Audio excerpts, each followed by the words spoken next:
I'm trying to connect the facts. It doesn't make sense if there was no fighting, if there was no negativity, if nothing occurred, and all of a sudden some girl with beautiful black curly hair and huge, delicious looking cleavage, and a statement is made that the woman would go and all of a sudden go home and nothing else occurred. She would grab a 22 and shoot herself in the head in front of her significant other without a statement made. All right, okay. We will go on the record in the matter 23 CF 213, State of Wisconsin versus Bradley Scheuer. This state appears through Assistant District Attorney Holly Rockow in person. We have Mr. Scheuer appearing in person in custody with counsel Glenn Keene. We're set here today in this matter for a sentencing hearing after revocation. Mr. Scheuer was placed on probation after he pled guilty back on September 3rd, 2024 to one count of possession of a firearm by a convicted felon. 3 days after he was placed on probation, he was put into custody for another serious offense in which he was just recently sentenced. He was revoked on this matter due to the allegations and matters in the case that he was just previously sentenced. This matter was set for a revocation sentencing. The court has received and reviewed the revocation order and warrant packet from the Department of Corrections. I have reviewed such packet, and in my review, I could not see any material facts or statements that need to be clarified on the record. But again, I don't know all of the information that the attorneys know to be able to have those material facts and corrections jump out at me. Ms. Rockow, as Assistant District Attorney, are we in victims' rights compliance? Yes. Did you review the revocation order and packet in order? I did. Any material facts or statements that need to be corrected on the record? No, Judge. Is there going to be a victim impact statement made here today? No. Okay. Mr. Keene, did you receive and review the revocation order and recommendation packet? Yes, Your Honor, and there are no facts in there that I believe need to be corrected. Did you review that thoroughly with Mr. Scheuer? Yes, Your Honor. And he did not discover or find any material facts or information that should be corrected on the record? But no, Your Honor. Okay. All right. Thank you. Ms. Rockow, please begin your sentencing argument and recommendation. The judge begins by questioning the events of the day, particularly Crystal's sudden suicide and the presence of firearms. The defense insists there was no fighting or negativity, but the judge remains skeptical, hinting at inconsistencies in the narrative. This sets the stage for a tense and emotional sentencing hearing, leaving viewers curious about how the defendant will explain the tragic events. Thank you, Judge. The state respectfully recommends that Mr. Scheuer be sentenced to the state prison system for a total of 4 years, with 2 years of initial confinement, 2 years of extended supervision. That is in line with the recommendation that was outlined in the PSI by the department. As the court's aware, we are to consider the Galleon factors here in determining an appropriate sentence for Mr. Scheuer. The state's position is that Mr. Scheuer must be sentenced to prison based upon the factors. As far as the gravity of the offense, possession of a firearm by a felon is very serious. The legislature indeed has deemed this a Class G felony with a maximum possible penalty of 10 years. It's a crime that poses a serious risk to public safety. This crime in particular, the underlying facts of this case warrant a prison sentence.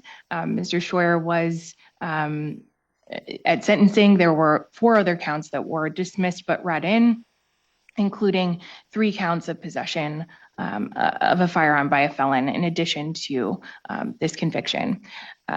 There were 4 total rifles that were in Mr. Scheuer's possession at the time of this incident. And on the date of that arrest, he admitted And in fact, one was in his direct control, very nearby to him, and he had admitted to law enforcement to having handled that firearm in particular on that date. He also had a knife concealed in his possession. So this is an inherently serious crime, and the facts are also quite serious in this case. In terms of the character of the defendant, again, inherent in this crime is an indication that the defendant has no regard for the law. He's a convicted felon, not allowed to possess firearms, and he did so anyway. His criminal history reflects convictions dating back to the early 2000s. He has a fairly extensive history. His history does include violent offenses, convictions for battery, simple battery, and substantial battery, violations of domestic abuse no contact orders, also includes recklessly endangering safety, and multiple convictions for bail jumping. I'll also note that there's a 2014 conviction out of Minnesota for possessing a pistol or assault weapon. The need to protect the public is the last factor for the court to consider. And I think that there's an obvious need to protect the public from Mr. Scheuer. A convicted felon with a violent criminal history who shows no regard for the law, no regard for court orders, or for the public, or for public safety. His actions that led to the revocation obviously include more violence, more disregard for public safety and for the law. I think anything other than a commitment to the state prison system would unduly depreciate the seriousness of the offense and the conviction here. And I do think, in fact, prison is necessary to protect the public in this case. Thank you. All right. Mr. Keene. Your Honor, I do have one character witness for him. It's his son, Brandon Scheuer, who's here in court. All right. Mr. Scheuer, you can come have a seat over at the black table, and you can state your name and spell it for the record.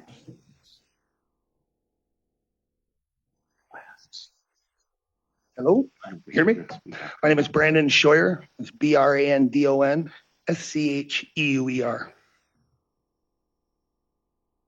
You may begin. Where do you want me to start? Glenn. Oh, Nope, you just. whatever you talked about. Oh, whatever to talk about. Yeah. All right, well, I'll start off by saying that, I do think that violent criminals should be in prison. I don't think my dad's a violent criminal. I think that he has mental health issues that were never addressed for the last 20 years. And I do believe alcoholism amplifies those. And I believe getting mental health would help him dramatically. In the case of this issue, I could tell my father was a different person after the suicide. The judge reviews the defendant's extensive criminal history, including a probation violation and possession of firearms as a convicted felon. The prosecution emphasizes the seriousness of the crime, arguing that the defendant has shown a blatant disregard for the law. They recommend a 4-year prison sentence, creating tension as viewers wonder if the judge will agree with this harsh recommendation. My father always had like a clean counter, dishes always done, up early.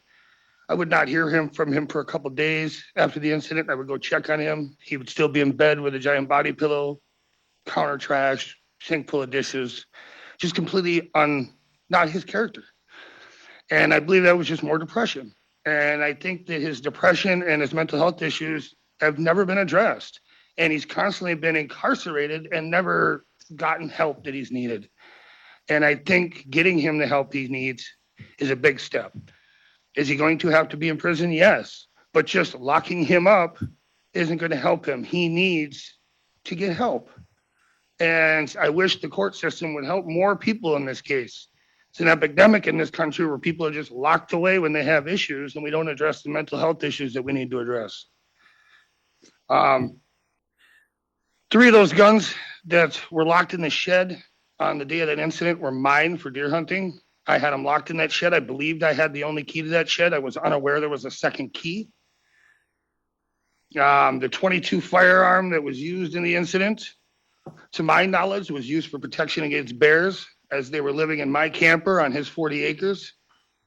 When Crystal and my father first started staying on the 40, they were staying in a tent. They had bears tear the tent, tear the coolers. I gave them my camper to stay in as a safety option.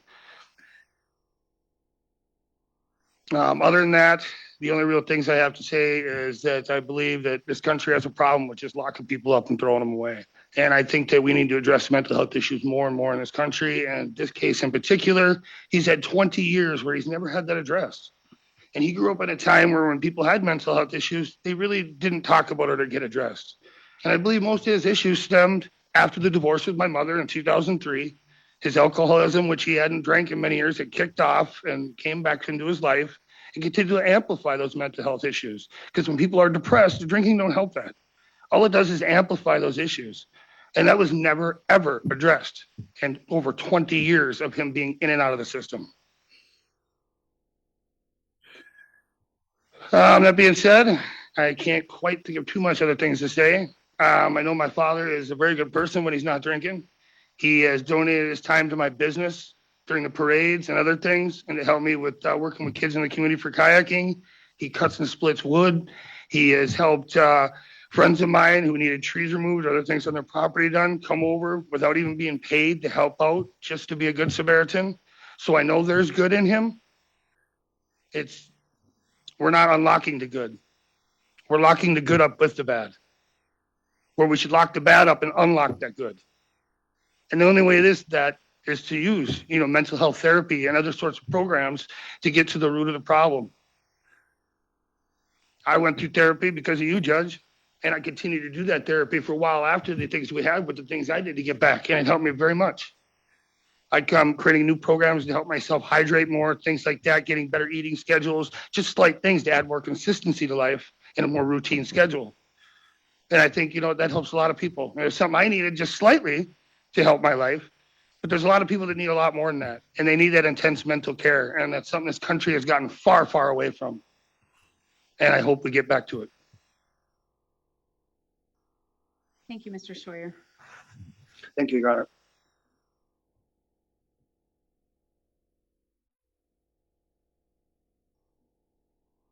All right. Mr. Keene?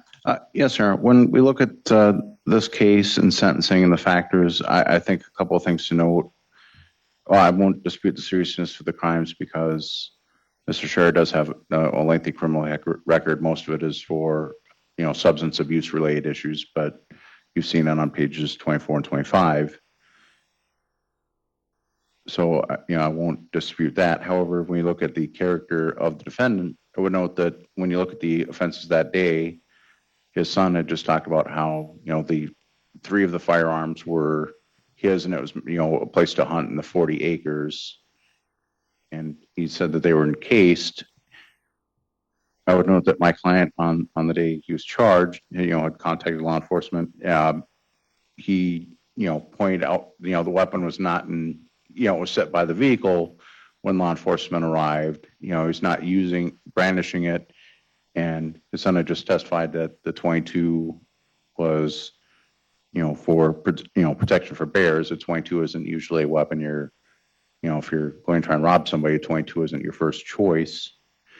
And regarding the dismissed and read in on the concealed knife, it's a 40-acre property, and he had it. There was nothing about him threatening to use it.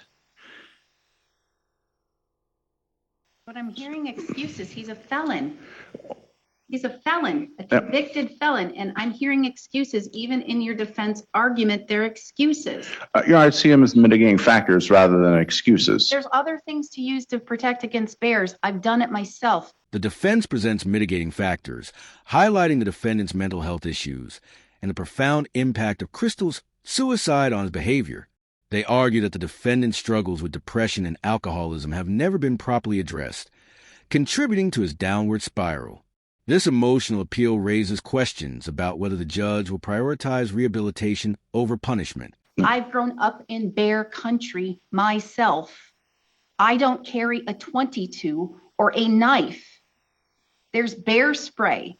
There's crossbows. There's other things that felons can use and carry. It's an excuse. Well, and this guy has the firearm was owned by the person who lived there, not him. But I get that when you live with you're a felon, and the person you live with has a firearm, it tends to put you in an untenable situation. And he admitted to operating it.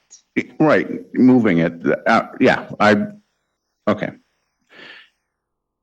But I think we did point out in needs is that, the alcohol and counseling needs, and he did talk about one of the things looking at revoked is that unfortunately, mental health needs did increase after that because his son did describe a change in my client's behavior after his then girlfriend, unfortunately, took her own life that day. And, that obviously contributes to a downward spiral as well. And I would note that, when you look at protection of the public, I would note that, he already, for the offense he was, convicted, pled to in this court, he already had a 9-month sentence. And I think that, allowing him to be closer to his son and the community would probably do more in the long term to protect the community than just simply warehousing him again, which is what his son was saying, because, it access to, counseling and other needs. So the offender thinks that, a reasonable sentence would be 9 months of custody, because he already has a 9-month sentence in 24 CF 202. So if you sentence him consecutive to that, then he's still closer to his family and other things, and hopefully could address his needs. And, if he qualified for Huber, he'd be in a confined setting, because obviously if you're, having to go to and from jail or report on monitor, that would be a way of ensuring sobriety, because when for the charge he was revoked, he admitted to having alcohol that day. So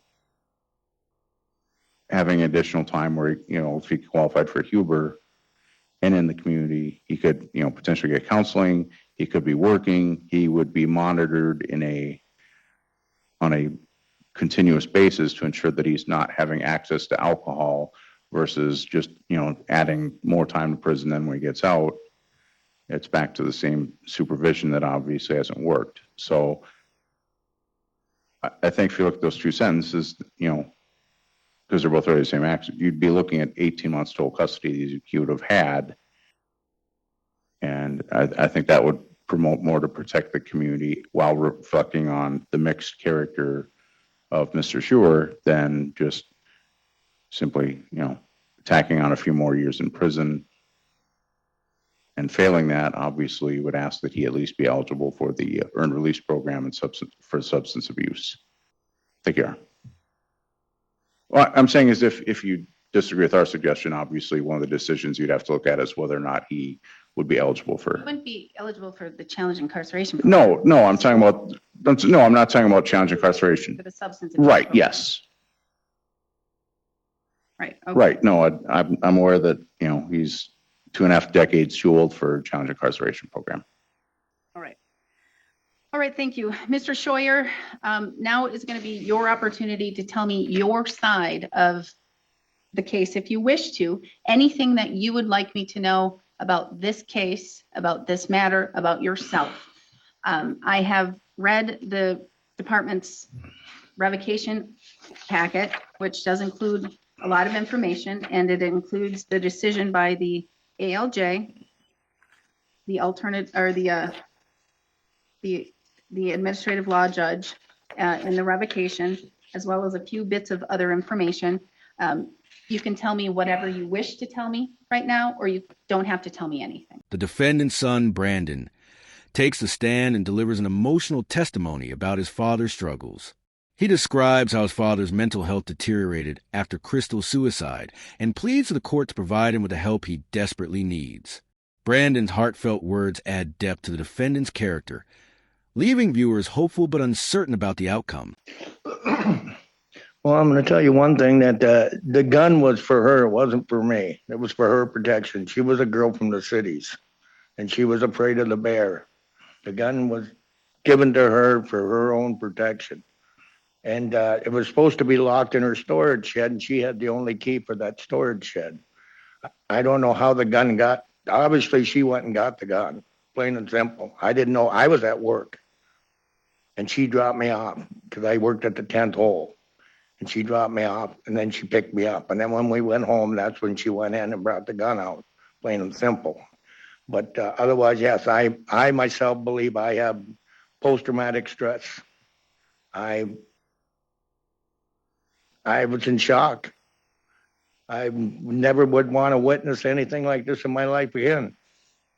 I feel sorry for Bets going to war and watching people die. I love that woman. Loved her to death.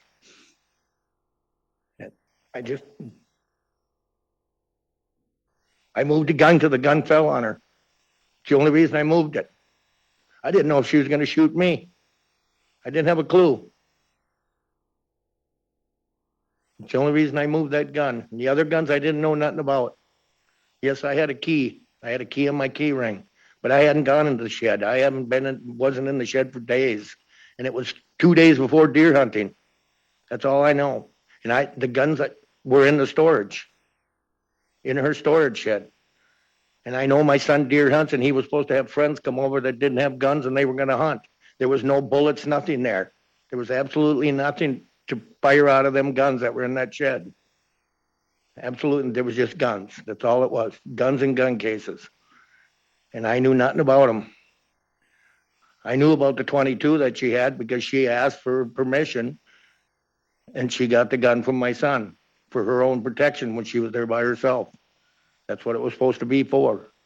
And like I said, I only moved the gun when she shot herself and hit the ground. That's why I moved it, and I leaned it up against the car that was in front of it. Like my son said, I help him a lot. I help a lot of people. If you even ask the jailers here, I'm cleaning all the time. I ask to move to different cells just to go clean them because they're not clean. I help a lot of people. I buy canteen for people. I'm not a violent person. Yes, I do have mental issues. And with that, yeah, I'd probably drink. I started alcohol. I was sober for 24 years. My kids grew up with a sober father because my father was an alcoholic.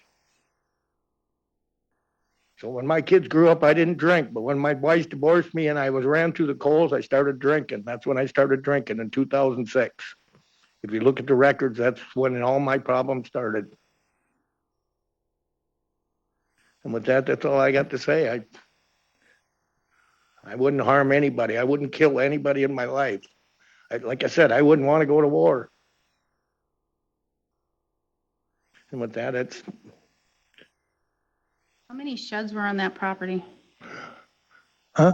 How many sheds were on that property? One. I just got multiple stories about the key or who had keys and who had access with that. First, you said she was the only one that had a key. No, that was her storage shed in town. She had a storage shed in town with all her stuff, and she was the only one with a key for that shed. That's where the guns were stored, was in the shed in town. That's where your son's guns were stored? Yes. The guns that ended up on the property were in that shed. All of the guns that ended up on your property where you resided in that camper were originally in a storage shed in town, Yes, but somehow they ended up all on your property on the camper. because deer hunting was coming and she brought them for my son to go deer hunting. That's how they ended up there. because it was 3 days before gun season. 2 or 3 days before gun season. It was on a Wednesday. And they were getting ready to go deer hunting. And then they were placed in another shed that you had the key. That a key was on my key ring, yes. So you, But I didn't know the guns were in the shed. I wasn't home when the guns were put there. then how did they get into the shed if you? I'm had the assuming key? Crystal brought them over for my son to go deer hunting. But if you were the only one with the key, No, I wasn't. The shed at my house, no. I wasn't the only one with a key. I wrote it down. You said I was the only one. I was on my key ring. No, that's not true. I had a key and there was 2 other keys for the lock, because the lock was for the shed and for the chain that went across my driveway down on the end. My son had a key to the shed. I heard that and I knew that it was his property. No, the camper is his. The property belongs to me. 40 acres is yours. Yes, And he brought the camper for you. So the yes, shed is yours. yes, The guns in the shed were not yours, but you had the guns in your shed. yes. Where The the guns key were put in the shed. shed, correct. On a Wednesday, and then deer hunting was Saturday.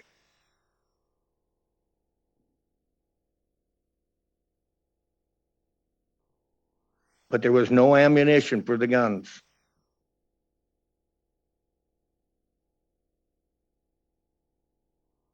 Were you and the victim fighting that day? No, no, You weren't drinking together at the 10th hole and fighting? no, no. Then what happened that day? What happened where she picked you up? Crystal was at a the 10th hole? very depressed person. She was on a lot of medication and she was from Minnesota and she was losing all her medication. She put money in the bank, which The defendant addresses the court, offering his side of the story. He claims he did not know about the firearms and only moved the gun after Crystal's suicide to prevent further harm. His emotional account of the events creates sympathy, but the judge questions the credibility of his statements, hinting at contradictions. This leaves viewers on edge, wondering if the judge will believe his version of events. I had to remember when I signed the check for forgery and we got all that settled, because she had a check that she went to the bank down here in Simon and was going to deposit because she didn't have an address. So she went down to the bank, Bremer's Bank, isn't it Bremer's Bank down there, and tried to put that check into the bank.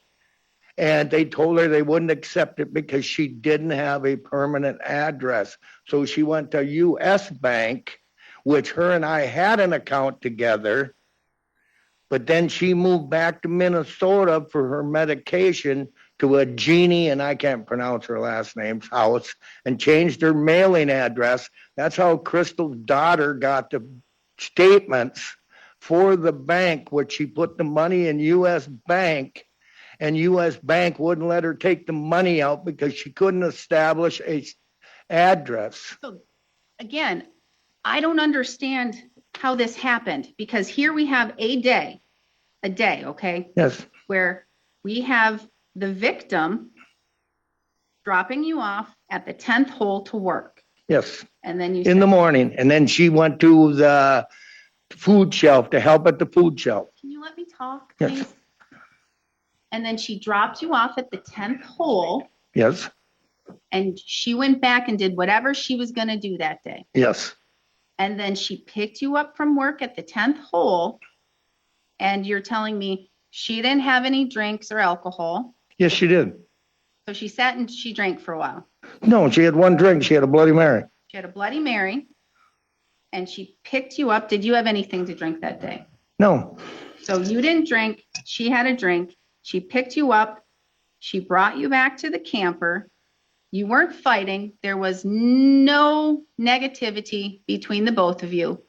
You get back to the campsite, to your camper, where you both have resided and lived for a significant period of time.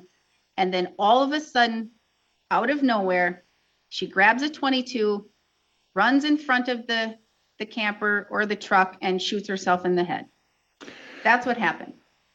That's what I'm hearing. No. Nothing happened that caused this. When we were at the tent hole, there was a girl in there that had black curly hair like Crystal used to have. She used to have long black curly hair. Well, she cut all her hair off and it was pure white. It turned gray. Well, this girl had the same kind of hair that Crystal had, and she had a low-cut shirt. And when she went by, Crystal said, "Look at her hair." And I said, "Yeah, it's pretty." And I said, "She's got a nice cleavage too," because her cleavage was hanging out. And Crystal used to be the same way. Well, the girl next to Crystal turned to her and said, "Well, I'd like to do something with my hair." So I think one reason was that depressed her because her hair was cut off and it wasn't what it used to be. Crystal committed suicide more than once. I saved Crystal twice before this.